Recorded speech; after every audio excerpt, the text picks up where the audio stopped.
Hello everybody and welcome to another week of Tryhard Tuesdays where we learn to try a little bit harder. I am your host, the Grand Wazoo, and I am sitting here with my every time, all the time, every time baby, day and night, all the way, going all the way, co-host Mr. Blue. How you doing, Blue? I'm good. You could have said just like my waifu or something, but you're so descriptive. Wow. They're going to get so much longer as it goes. goes on. Like, I think the first one was my every time co-host, and now it's just going to keep going on like 20 minutes. All the time, forever and always. Never leave me. I just start Tattooed on my body. breaking down, sobbing. I love you. It'll be a good way to eat up time on your show when you run out Hey, of I haven't ideas. introduced you yet. Oh, I'm sorry. Crack that whip. We're also joined by a good friend. Everyone knows him. Everybody loves him. DotP Cyphus. How you doing, Cyphus? I'm doing great. I'm glad to be on Tryhard Tuesdays. It's been a long time. Yeah, I think the last time we were on, I was with Roland. Yeah. We were covering for Blue. So we cut the dead weight. Yeah. We got the real brains of the operation back. He's not in the room, so like yeah, we could talk all the shit we want. he'd glare at me if he was. Yeah. He's like, "No, screw you." But it's good to have you on, man. We didn't really have a show concept for the longest time, so it's good to have you on, and we'll be discussing Smurfs, which is something I haven't done and you have recently done and Blue has some experience with. So we're going to be talking that a ton later on because it feels like it's a big part of growth for some people. I know tons of experienced players have Smurf accounts and use them and like them, etc. But first of all, I just want to kind of talk about how the pubs are going. Feels like a good icebreaker to use. And we'll go ahead and start with you, Cyphus. You're the guest. Pubs have been going fairly well. I don't know. We've had a couple of tough games in party recently, you and I even. But Roland and I, the couple of games we've been playing together have gone pretty decently. I fell in love with random draft. I didn't think that I would, and I now think probably going forward I'll prefer random draft to all pick. It'll be interesting to see what they do to all pick because I assume that's why they've pulled it out is to modify it in some way. And I'll definitely give it a go once it's back. But like until it was gone, I didn't realize just how much I liked random draft. It's a really cool game type. I think it's because that population has been forced to switch over to that. It's like such an effective game type because you typically couldn't even find a game for like 10 or 11 minutes. Even like solo queuing, it felt like in RD. But it adds a ton of variety to the game. It helps you realize that if you can just look at those variables that are on the table and you can figure out a good pick that isn't countered, you can win the game, and all pick certainly doesn't feel that way. It wasn't feeling balanced, and I think Valve started to recognize that, so that's definitely a good thing. Well, and just to avoid the, I'm so sick of seeing Pudge in every match. I'm super fucking sick of seeing teams pick a Spectre, pick an OD, and just wonder like how long it's going to be that we can hold out. Because more often than not, unless you get somebody who's just completely inexperienced on, for instance, Spectre, it feels like Spectre's win. Isn't his win rate right now like 60 some odd %?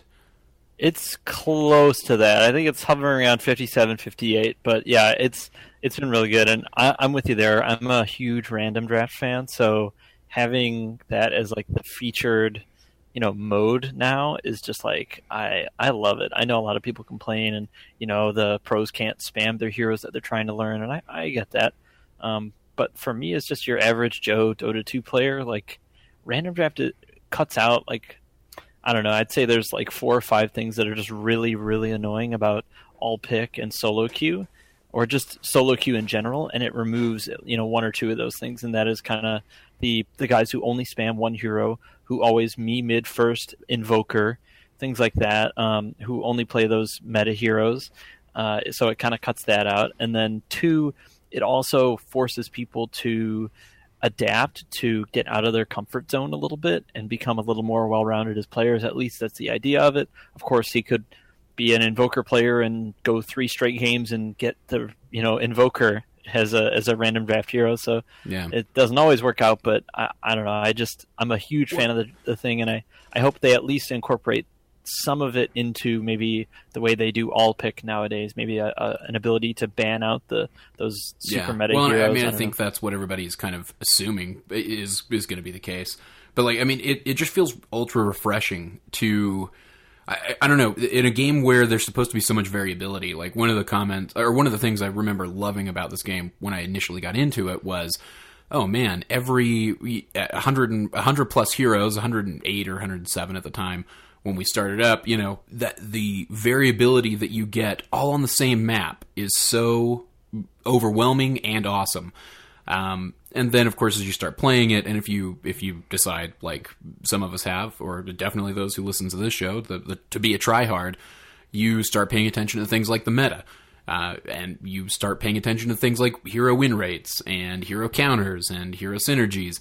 And after a while in a patch, it feels like it all devolves into the same game. Yeah. And that's what was driving me nuts, I think, about all pick. And like it put me in a weird frame of mind, I think, to feel like that. I might add, before we talk about how your pubs are going, that it's 50 heroes, right, in random draft. And usually, if you do pick up an invoker, someone might pick up a jug or something that can easily counter him or something. Not easily, but, can at least close in. But if that hero is now no longer there, it makes you look at different solutions to that very same problem, which increases, I'd say, the breadth of your play more so than just being like, oh, when I see this, I always pick this. Or think about your item build maybe a little bit exactly. more. So it makes you take a look at the game in a way that I think benefits players in growth. And I know, like, I was definitely stagnating just playing all pick.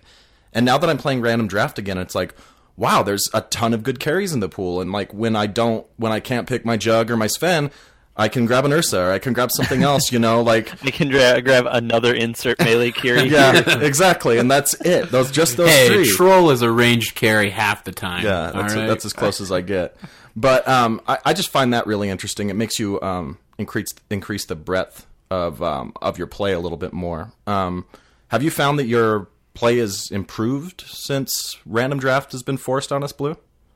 For me, I don't know. Like, I've always been a fan of random draft. I've been playing it a lot even before that point, and I don't play a lot of solo queue as it is, but I would say it's made everyone a little more conscientious of the picks that aren't hardcore meta picks, and I'm not usually a guy that like spams the meta heroes, so like, I don't know, when I've been playing a lot of Beastmaster lately, who has grown a little bit, but he's still like 92 on the most picked in terms of pick rate. Like, he's really far down the ranks. He's almost Elder Titan levels hipster. So, when I pick him, people are learning, like, what is a synergistic hero with that guy, or when I pick a Void, like, they tend not to pick the melee core. So I'm seeing not necessarily a change in my play, but a change in the way people are cooperating with my picks. So I appreciate that. And it increases that discussion, I think. Because if you just like go and pick Invoker and then alt tab out and then you just wait for your team to pick, like that's not discussing the draft. And it is indeed disgusting. I Freudian slipped there. But now with random draft, if you go and try to click on that hero and he's not there, it's like, okay, well, I need to figure out what I'm going to play before the game starts. And these guys are going to play this, so what works with that? It encourages that draft a lot more, like getting together, putting your heads together, and figuring out a way to solve the problem more so, I think. Yeah, I'd agree. And if they do an all ban mode like what people are suggesting, I think even so that would really help that as well, because your hero gets banned, like an Invoker's going to be first ban, or an OD's going to be first ban or whatever, Yeah. And then, so I'm looking forward to that. Me too. I'm looking forward to first banning Spectre. I think the game has outgrown all pick in ranked mode at least.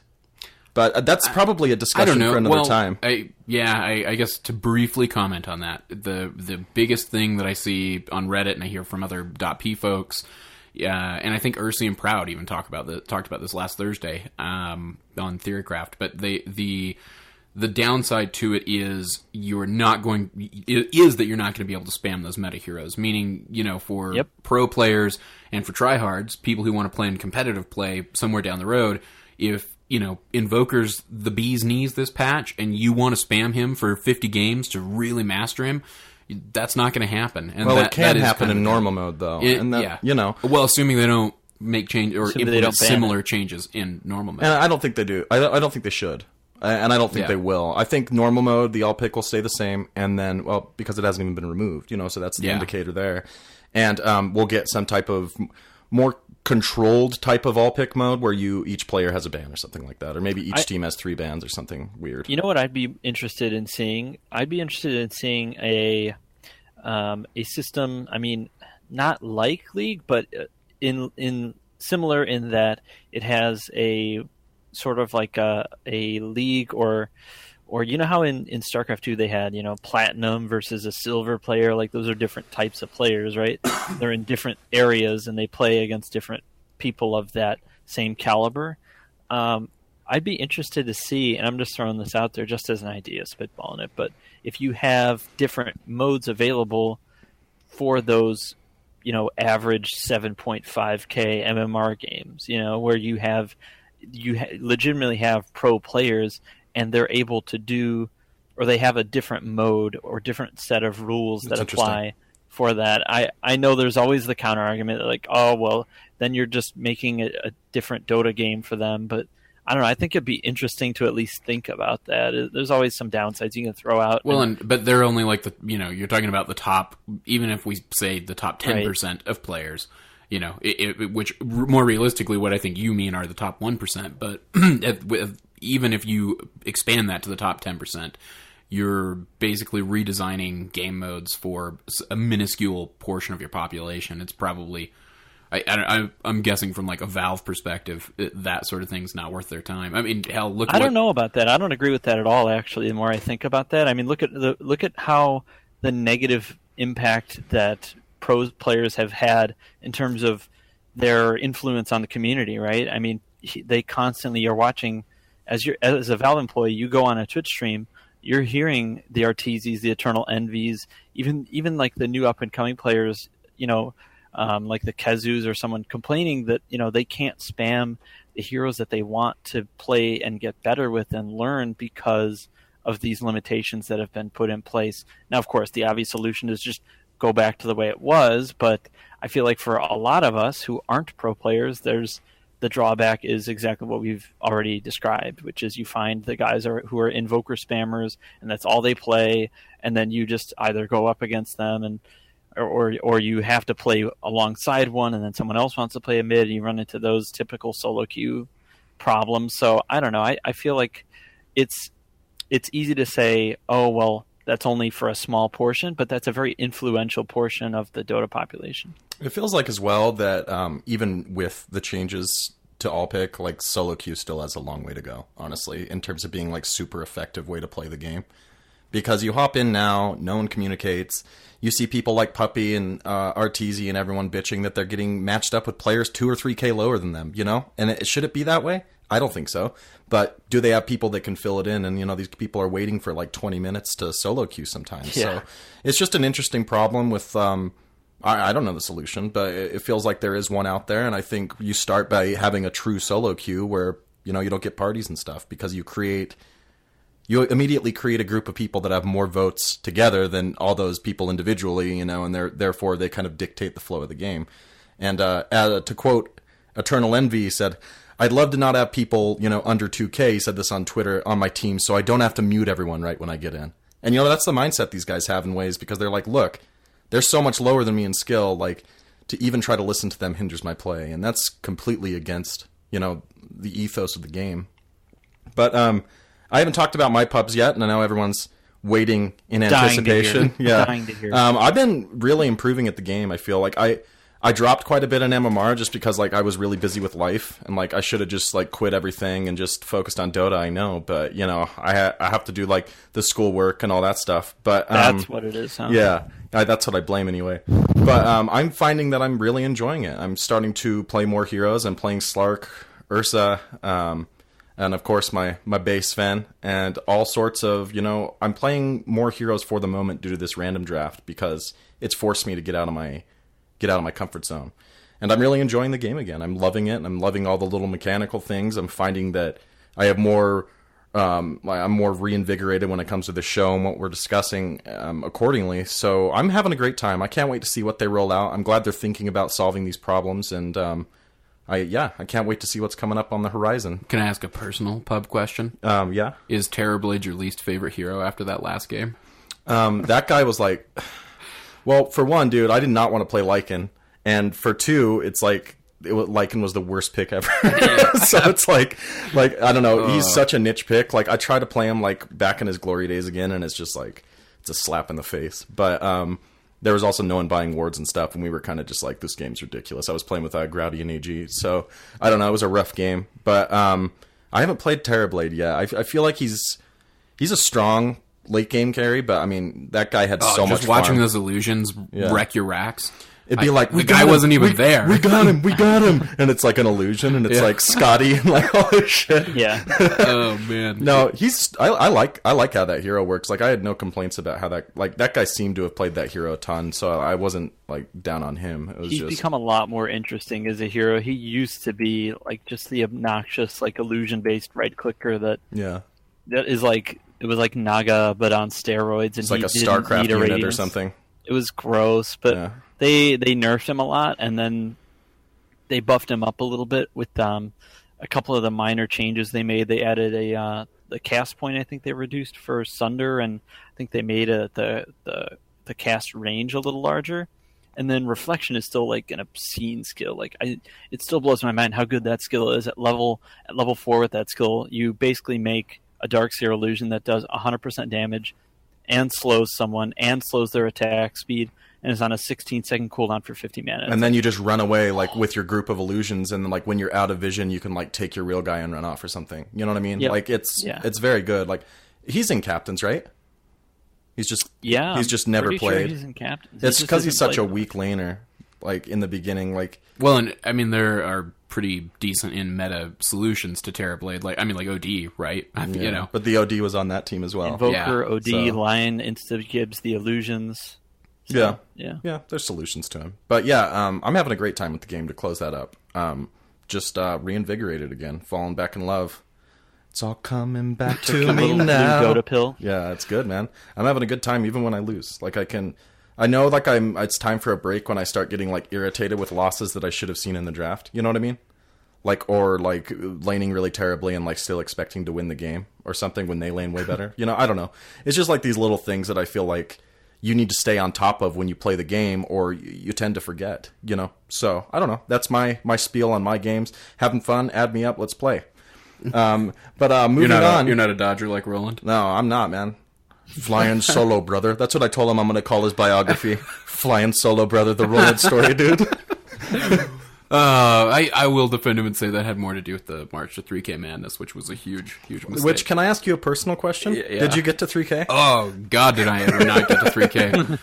I talked about it yesterday, but yeah, I'm lower than when I started. Yeah. So that's how March to 3K went for me. But that's a pretty good segue to talk about our topic for the show.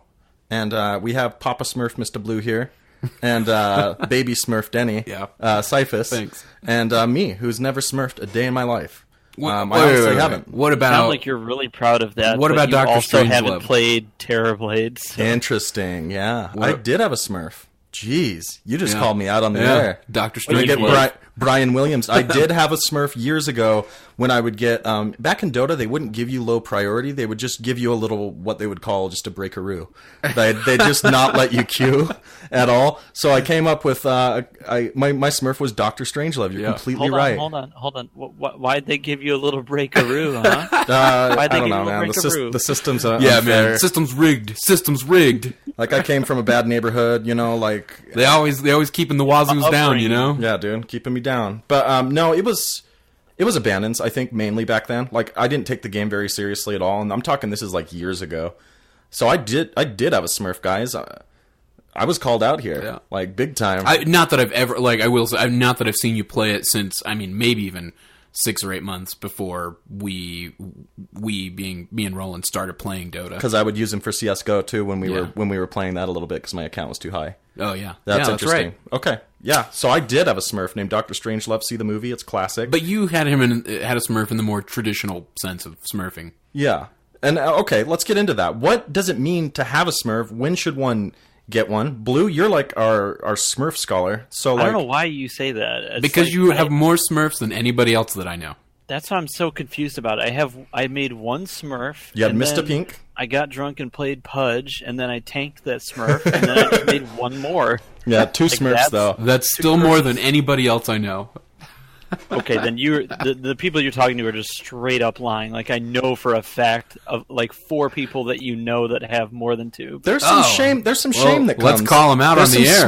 I'm gonna say it here. Let's drag them through town square right now. I'm not that kind of guy. I'm gonna be a social activist here and say there's a bit of a problem. There's a bit of a problem here with smurf shaming in the Dota community. Have you noticed that at all? I feel like people are like, it's a nasty... I get it all the time from these assholes. Yeah. It's just constant. I'm like, what do you want from me? I don't care. Like, I don't give a shit what you think. Yeah. Is that why your primary account is Mr. Blue? Because you're a smurf? You know? Oh my god, like...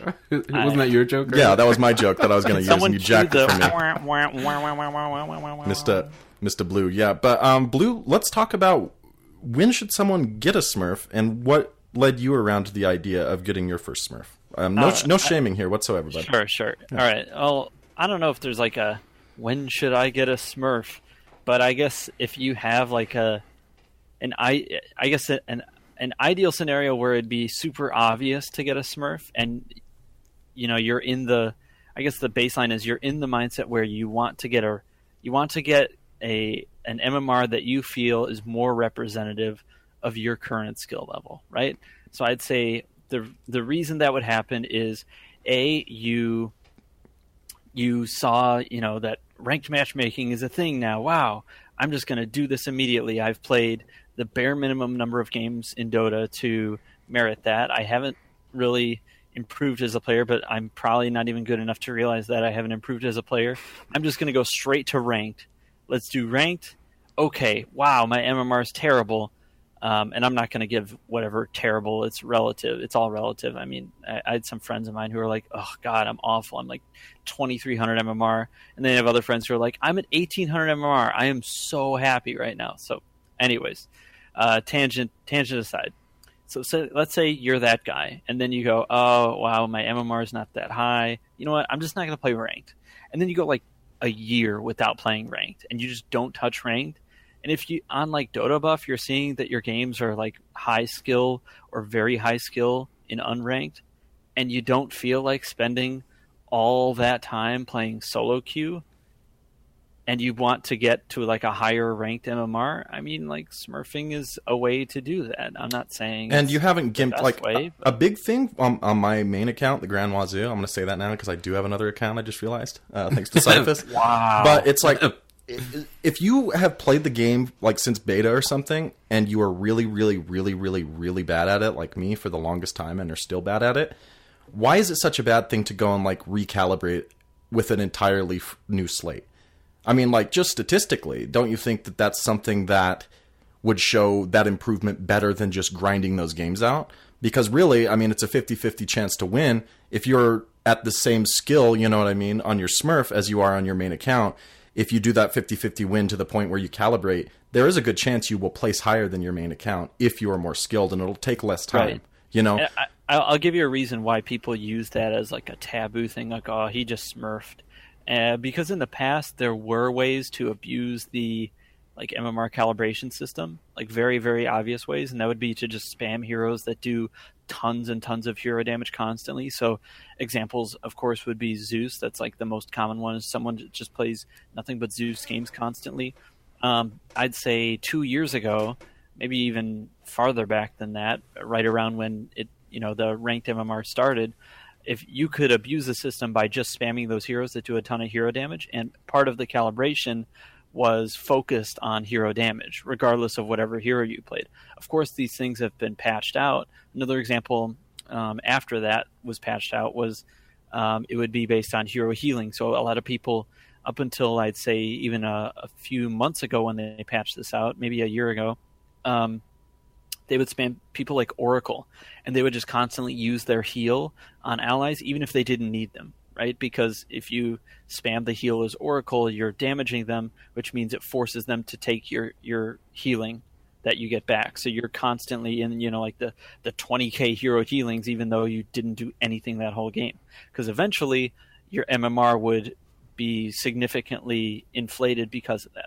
So you're talking about spamming this kind of stuff in normal games, and then when you go and collaborate or calibrate it, it puts Yeah. you Oh, there yeah, yeah. because So- it's going to set the marker higher than it would if you hadn't been doing. Yeah, I remember reading about that a while ago. I guess that's a good point to mention is that people forget that like ranked, the way you get ranked has very little to do with those 10 games that you play unless you do terribly in them. So for example, when you play unranked all those times to get up to level 50 to calibrate, once you start your calibration matches, it's not like you start at a default level. You're starting at whatever your unranked skill, general unranked skill is. So if you've been a 4K player up through level 50, you're the bar that you're setting is you're going to be playing against 4K players.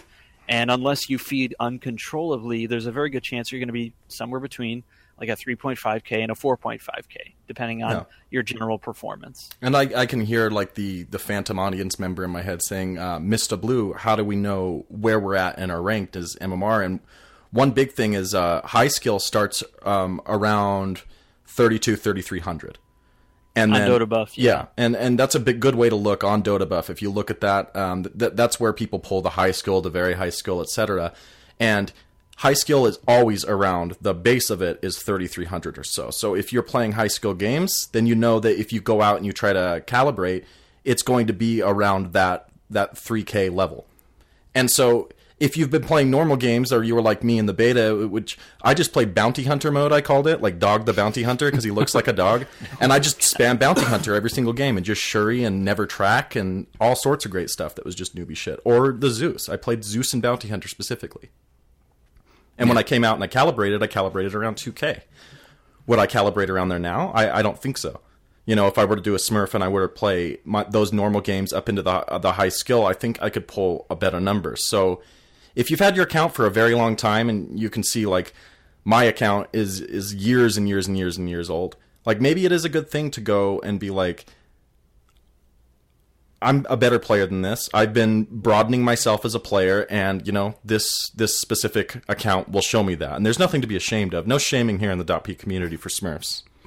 Yeah, no, I agree. I want to ask Cyphus about that. Was that kind of the impetus for you guys doing the Smurf account? I know you have a general concept with you want to do it as a party with Roland, but I'll be honest with you. I was going to Smurf regardless. Like, it was my idea to start doing it. Roland put the stipulation that no, let's do it together at the same time. It's so like that, you guys were know. going to take like terrible drugs or something together. You're just like, well, you shouldn't be doing that. But if we're going to do it, let's do it together, man. His concept is, and everybody's already told him how it's going to turn out. Is that if we play together, the hypothesis he wants to test is, well, if we play together and we win every game, or we lose every game together, theoretically we should have the same MMR coming out of it. And of course, everybody's already told him, no, that's not how it's going to work. You're going to be classified in different ways. You're going to come up with different MMRs for sure. But yeah, I was going to Smurf regardless, and a lot of it came from, like, I had this week. So as the March to 3K Madness began, I very quickly hit a peak of like just shy of 2,300, and like, I mean, I shot up.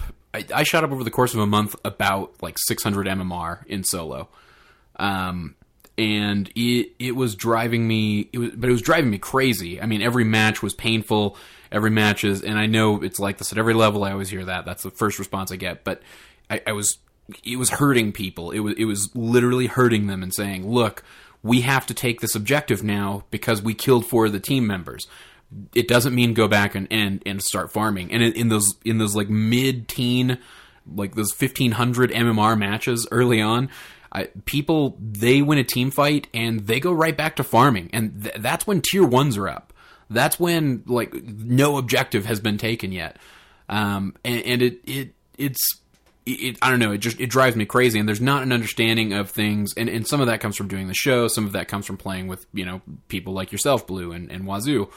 I have a concept of creep equilibrium, and when the right time to pull a camp is, and the importance of stacking, and the importance of stacking ancients with certain heroes, and being able to look at a team and say, oh, no, they're not in Roche right now because they don't have anybody who could do it yet. There are subtle nuances to the game that I feel like I've started to understand, and I know there's a lot more left for me to learn, and I know that I have a ton of room to improve mechanically, and that as an old man, I probably will never mechanically have the skill that I'd love to in this game. But regardless of that, I felt like I wasn't being paired with teammates far too consistently that had those types of comprehensions. And maybe it's because they have a lack of access to higher skilled players. Maybe it's because they're just legitimately just playing the game for fun, which, God bless them. That's fine. But I like being a tryhard. I'm competitive at everything that I do. So I'd like to improve. And if it's that arbitrary MMR number, I'm all about it. And it made me rethink something that vehemently I was against when we first started the show, which was the concept of trenching. And when we first started, my whole spiel was, well, 50% of the people on the other team, or you have to assume that if you're paired with a guy who doesn't know what the fuck's going on, that odds are the other team has somebody who doesn't know what the fuck is going on as well. But there's only a point. My skill when I went back to solo, and I had my party up to 24, 2500, and I hadn't touched solo in, I want to say, almost a year, and my solo was sitting at 1200 or something. I could go into those games and I could stomp, and I got up to about 1400 or 1500 pretty quickly. But then it hit a point where I couldn't carry the team out of it, and I definitely couldn't support them out of it. Yeah. So that's another interesting concept I'd like to discuss a little more, and that's if you put all those hours, the 1500 to 2K hours or whatever you have in Dota, into supporting, and then you try to take that knowledge and that game sense of supporting into your trenchy pubs, you're going to have a bad time. In my experience, you're going to have a really bad time because people just expect you to buy wards and throw them up. They don't really understand when a correct time to pull is, or, if you rotate out noob support, where wards 3 on the map, it's they're there, well, and they wonder why it's a painful experience because you grind MMR by being that high impact player, right? Yeah. Not that you can't be with a support, but it's much harder when you're one support supporting 4 cores, which is something we constantly see at that level. Well, or even worse, when you are the support who is trying, when yes, you are the solo support, but you're trying to be mindful of mid, and set and head mid sometimes. Everybody thinks you're supposed to camp down there in the safe lane, and that your only job is to protect that carry. And the moment you pop out of lane, your carry, who thinks they're a badass, decides to rush into a fight that they shouldn't be picking with the solo offlaner who is out-leveling them, and they should be aware of that. When you make that rotation mid to try to help the rest of the team, when you make that rotation to throw up a ward, there's not the sense of understanding that, hey, now's not the time to pick a fight. Right. And you can't stop people when they feel like they can do it. When they get that itch, they jump at it. And I think that's another one of those differences between high skill players and low skill players is knowing your time. And I don't know. If you were to compare this to other sports, let's just use basketball as an example. What you're describing is that you as a support player have learned all the little things that make being a good point guard great, which is you can perform a great bounce pass, and you have good technique bringing the ball up the court, or you can throw the inbound pass great, or you can penetrate the lane and make space for other teammates, and then you give them an open shot. But guess what? If they don't know to take the shot, or they just airball, or aren't looking for the pass, all that work doesn't do that much. Yeah. And I can appreciate that. And I think if you're actually looking for ways to get better as a support in a pub sense, someone I know, and there's a little bit of a tangent, but slacks, the slacks get out of the trench guide. I mean, that still resonates with a lot of people because it takes the whole notion of what is a good support to? A good support, wards, these parts of the map. He de-wards, he keeps the equilibrium. And yes, those are all good things to do. But at the end of the day, you have to approach it from a pub level in that, if you get your levels and you can go around and stomp people early on, that's what you want to do. And that's why people spam support silencer. I know Fafnir, that was his favorite supports to spam, was because it was a hero that scaled incredibly well. And also, even if teammates were idiots, if you played your game well, you could actually transition and do some things out of that. Well, and don't get me wrong, like that, those high skill or not high skill but high caliber supports, those supports that are capable of transitioning well into the late game, Silencer, even Omni Knight, Abaddon. Yeah, I played a shitload of those, and Venge, I don't think Venge gets enough love in pub games because if you've got idiots on your team, playing Venge and foregoing your W, foregoing that wave of terror I always think you max stun. I know people will disagree with me, but I think you max stun, and then I think you max your Vengeance aura, and that extra damage that you're providing is an extra item. It's an extra damage item that if you're playing with idiots, maybe they can't build it. Maybe they'll never get the farm to get to it, so at least you're providing them the damage as though they had that item relatively early on. It's very true. And, I know we're going off a little bit from the Smurf thing, but if you're looking to be like, if you know that you're of a higher caliber, and instead of smurfing, you could always do what we just described, which is pick a hero that scales really, really well and can be a decent support. Play that hero, stomp people because they don't know what they're doing relative to where you're at. And another thing I found that was actually a funny piece of advice I got from a 5K player when I was doing one of the in-houses. There's shameless plug right there, Thursday in-house. The thing that this guy was saying about what he did to get to 5K was one of the things he found was instead of worrying so much about doing your proper technique as a support player or doing all your last hitting as a carry. I mean, those are all important things, obviously, but past that point, also finding someone who is on the enemy team and just tilting the crap out of them. Like, if you know that they're the weakest player, make sure that everyone knows they're the weakest player. Pick on them. Find ways to find them in the jungle if they're just trying to farm like that. Smoke gank them just to annoy the shit out of them. I mean, it works wonders, and you can win. That's how you get like the 20-minute GG games. You just pick on the weakest link until they fall apart. And that makes sense. And you have the rest of the team turning on them. Yeah. It's interesting. Exactly. Mid, people think it's his fault. He thinks it's everyone else's fault. They start yelling at each other. Guys like, I'm sitting in fountain, end game, and you just play like a prophet or a +1 with like a venge. You just go on the mid lane, like at level 3. You just bring your treants. You just throw everything at them. So what led you to the idea that you were like, okay, I'm going to Smurf?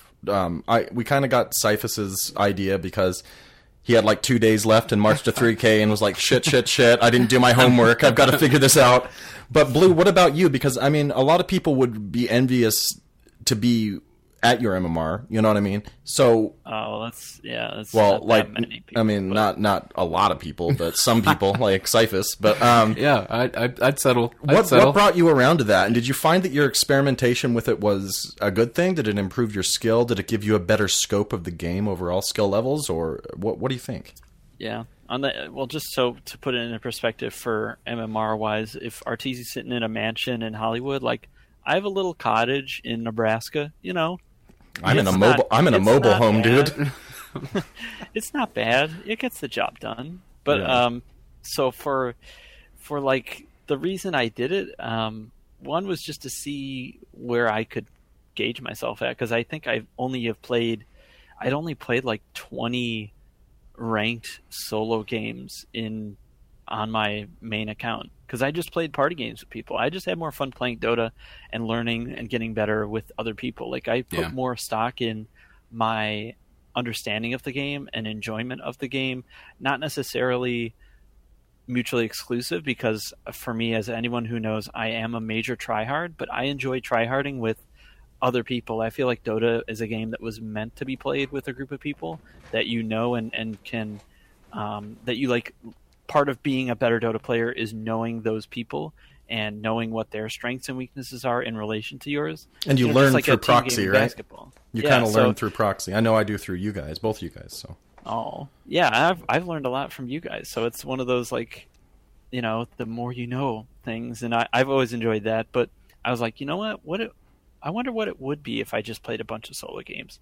But I played a couple, and I was like, ugh, this is like I won maybe I don't know, 3 out of 5 of them, and I was like, this is gross. Like, Makes you want to jump off a building sometimes.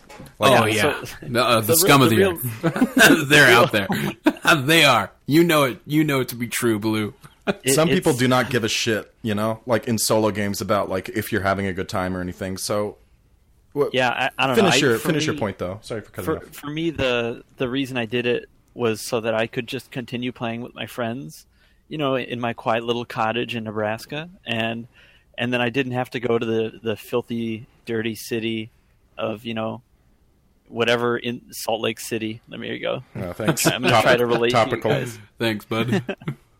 But you know what I mean? Like, I get to play with my friends, and then I get to the calibration matches, and then I do my calibration, and that's it. Level 50 is a lot of games to play. So, and how many games is it? Do you know right offhand? Because that'd be good information to give our viewers or listeners. No one can view us. I'm I not hope. sure off the top of my head. I want to say it's at least 100. And some of it depends on whether or not you buy a prediction gem, and whether or not because you can hit those trophies, those trophy points to enhance your level. Yeah, that actually isn't the case anymore with the Dota 2. What do you call it? With what came out after TI5. Why can't I think of it? The new Dota 2 Reborn. With Reborn, those experience gems don't apply anymore. Oh, so interesting. You can't really use them. But I don't know. I would swear the trophy points factor into leveling. It's experience trophy. It's a separate trophy from that little badge that you have at the top. Okay. Interesting. Okay. I didn't know that either. Yeah. But I haven't... See, people did used to do that. I know you guys did that to get your calibration accelerated. We bought the TI4 compendium. I mean, it was literally it was 100% when we started, and like the last 2 weeks right before TI, they like bumped it to like 150 or 125% bonus. I mean, we were calibrated, dude. I should never have played those. That was like games. A gateway drug for you guys. I guys weed in like middle school or something. Ever have calibrated the shit that I was doing, the shit that I thought worked. Oh man. It's painful to think about. Yeah, that was a gateway drug right there. That gem. So what did you learn? Did you learn a lot about solo play? Did it improve your play a ton? Like, I know a lot of people will say that you're only really your MMR if it's your solo MMR. You know what I mean? Do you feel the same way? I don't necessarily agree all the time with that, but I don't know. I feel like there's no great way to do that, and I guess like I understand the logic behind people saying that there is no great... I would say as long as you phrase it like this, there's no great way to determine what a great Dota 2 player is, because that has so many, facets, exceptions to it, because I could be a great Dota 2 player when I play Slark. I could be a great Dota 2 player when I play general supports with my friends who are over 2K, right? It's so situational. And I guess I could be a great Dota 2 player when I'm maxing out stun on Vengeful Spirit. Not. Maxing stun's the way to go. I assure you. I'm not a max. Wave of Terror. I'm a max Wave of Terror. Wave of Terror is so good, man. No. But yeah, like solo queue is the best representation because it removes a lot of those extra variables, but it doesn't remove all of them. It also is like, are you best in this solo queue environment? And a lot of people aren't. Or are you best as Slark? You know what I mean? Like, is a Slark player that just only plays that hero grinding, or a guy that only plays Kunkka? I know there was a guy that had like 1,000 games on him that I saw not too long ago. Or the guy who only plays Fen. Yeah. Yeah, that guy's such a badass. He really is, yeah. I gotta correct you real quick, Blue. So all the trophies do contribute. Each trophy contributes a different amount of trophy points towards your next Dota level. The conversion is simple. 100 trophy points equals 1 Dota level. Experience trophy? No, the experience trophy is the only one that levels up based off of just the games you play.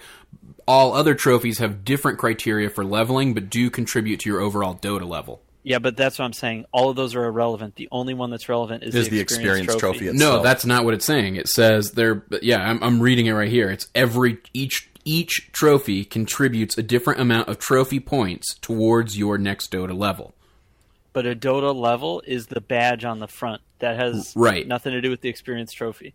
It does have something to do with the experience trophy. Here's what he's saying. Here's what he's saying. I'm reading it from Dota2.com/levels. Here, the experience trophy will go into your Dota badge level, Right. But you need to have a certain level in your experience trophy itself to be calibrated. Level 50, I think. So those points do go into your badge level, but it's not vice versa. I think that's what he's saying. And I think that is correct. But, I mean, we can fact check it, and I'm sure people will be willing to correct us on Twitter tomorrow. That's Fafnir? Yeah. Where's our Fafnir hotline? No, we haven't broken the glass yet. We have a red phone and a display case, breaking case. Yeah, I want that fact checked. I look forward to being vindicated tomorrow. Maybe you'll be wrong. We'll see. Experience trophy is completely separate from everything else. I'm sticking to it. That's my story. Okay. Well, we're running long in the tooth. We have to say that once an episode at least. But when should someone not smurf? Like, because I was thinking about this as we've been talking about it, and I've got a couple things just based upon my personal experience. And I think one, you should not smurf when you're just trying to avoid your low priority games. You know, because that's one of the reasons I got Dr. Strangelove. Like, fix those behaviors and play on your main. Like, don't dodge the service. You know, they will find you, and you'll get the low prio. I feel like another reason you should not smurf is if you're expecting to be way, way, way higher than your current. Oh, yeah. I think you got to have realistic expectations. Yeah. I mean, like, you're not going to even probably pull 500 points, let alone, like, a couple hundred to 300. Like, it really depends. But I feel like if a player like Ursinity or a player like Proud, like, they're going to collaborate, or I keep saying that, they're going to calibrate at their skill levels. You know what I mean? I feel like they put enough time in the game. However, someone like me, like, I feel like I will still calibrate maybe even below where I am because I've had to really, really, really grind it out. And I'm being more realistic with where I'm at in the game. You know, I put in enough hours, and when you look at it, like, I put in about 2,500 hours, and, you know, my MMR is around that. But I don't think I'm just going to jump onto a Smurf and be like 5K. You know what I mean? Like, the game is not going to be there. And if you expect it to be, it's just not realistic, you know. Right. Like, it's a flip of a coin. Have expectations going into it that are realistic, and probably the realistic thing is you're probably not going to be much higher than you are. I mean, I would say the most I've heard of someone jumping is maybe like 700 points from their previous or from their current account's MMR. I think that's the highest I've heard. But it's all relative, and I think the biggest reality check a lot of people get is when they do their smurf, and then it's like, whoa, I'm like 50 points lower than my current account. That's what I deserve. That should be the end result of what this little smurf experiment says. Yeah, indeed. If you're hoping to just immediately blast into like a way better MMR, it's just not going to happen, because you could stick, and I'll use this again because these are players that I see do really well with what they have with Ursinity and Proud. You could stick that at 800, 1800, or 800, and they would eventually make it back to where they were. It would just take a ton of time. You know what I mean? So if they had an account or something that they started when they were, I don't know, years ago, and they were just terrible at the game, like, yeah, maybe start a Smurf. But if it's an account you've been putting a ton of time into, you play on every day, it's something that you keep up with, you're always trying to win, etc., it's probably not going to be that different. I mean, you just look statistically, it doesn't make a whole lot of sense. I feel like there is an interesting distinction to be made with like someone like in Cyphus's case, where we all started playing and it's like, well, you're playing support, bud. Like, enjoy that, you know. And now he tries to go hop on to his pubs and he pulls for a guy, and the guy like dies out in lane because his creep wave's gone, and he pings him a ton, and it's like suka, you know, like. And, like, sure, maybe you can start a Smurf and you can start from the bottom again, and you can just try to play those high-impact kind of carry positions like everybody else or something to dig yourself out. But don't expect to have too big of a change, I guess. Yeah, I mean, I definitely don't anticipate, like, I would be super satisfied with anything close to 2,500, which is about 500 above where I'm at now, and about 200 above my peak. Yeah. But more importantly, like, I just kind of want to see what happens. I don't know. It was super frustrating doing that March to 3K madness. It was super frustrating. I don't know, like starting to feel trenched, you know, which is something, I don't know, that I definitely never thought that, I don't know, that I would acknowledge. But you, Wazoo, used to talk about trenching. I think the first discussion we ever had about trenching was you and me on the show, like 3 or 4 episodes in.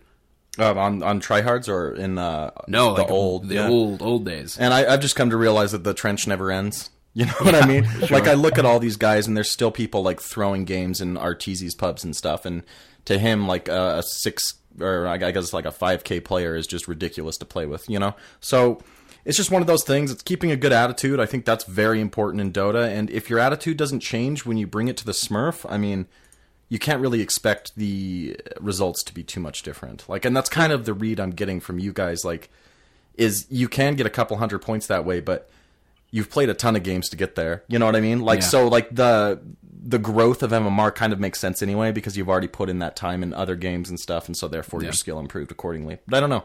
I don't think I will ever get a Smurf. I think I'm going to stick along with the old Grand Wazoo, and, yeah, that's me. That's me, baby. I wanted to bring up a point about the whole notion of a Smurf and, like, the concept of calling it a Smurf, because it's really weird that Smurf is given this kind of context in Dota where, you know, the meaning behind the term Smurf is like someone who wants to get an account and try to rank it up on the side and see if they can get their MMR higher using it, stuff like that. Because a lot of people outside of kind of our general area, and even people who are in Dota 2 do the same thing, but especially in other games, Smurf accounts are generally considered joke accounts, like accounts you use to just mess around and do silly stuff, like, I don't know, for Ursia's example, build Battle Fury on every ranged hero in the game. For me, I think it was like build Sanj and Yasha like on everyone, because then it's just like, oh, I move fast. Come on, what's wrong with that? Good item, and I'm though. more tanky.